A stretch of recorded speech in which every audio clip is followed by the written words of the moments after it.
Upendra sir, this is Chandu, anchor from Filmy Looks. So first of all 45 teaser చాలా బాగుంది. Thank you. Last movie UI ఏమైతే ఉందో, so చాలా expectations పెట్టుకున్నాం, but ఎక్కడో కొంచెం రీచ్ అవ్వలేదేమో అని జనాలకి ఎక్కడో కొంచెం అర్థం కాలేదు అనుకోవచ్చా, లేకపోతే వాట్ ఎవర్ ఏదైనా. సో మీరేమనుకుంటున్నారు సినిమా గురించి? అంటే జనాలకి అర్థం చాలా కాలేదనుకోవచ్చా? చాలా కష్టం అర్థమయ్యేది అది, నాకు తెలుసు అది.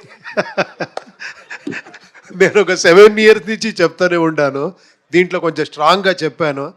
ఇంకా ఒక అకార్డింగ్ టు మీ ఇంకొక 5-6 year అయిన తర్వాత మీకు అర్థమవుతా పోతుంది. మీరేమన్నా డిసప్పాయింట్ అయ్యారా ఇంత కష్టపడి టెక్నికల్గా? లేదు, అర్థం అయిన వాళ్ళకి అర్థమైంది. ఓకే,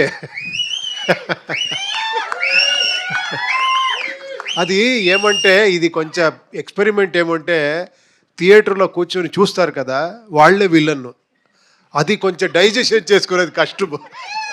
మీరు ఎప్పుడూ స్క్రీన్లో హీరో విలన్ చూసి వీడు హీరో వీడు విలన్, వాళ్ళు వీళ్ళకి కొడతారు వీళ్ళు వాళ్ళకి కొడతారు అని చూస్తారు కదా, ఏంట్రా నాకే చెప్తున్నారు అని అర్థమైతే కూడా అర్థమే అవ్వలేదు అని.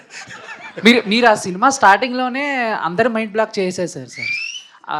చిన్న తెలుగు ఉన్న వాళ్ళు కూర్చోండి, తెలుగు తక్కువ వెళ్ళిపోండి, ఇంకా చచ్చినట్టు కూర్చుంటారు కదా సార్. ఇంకా అంత. సో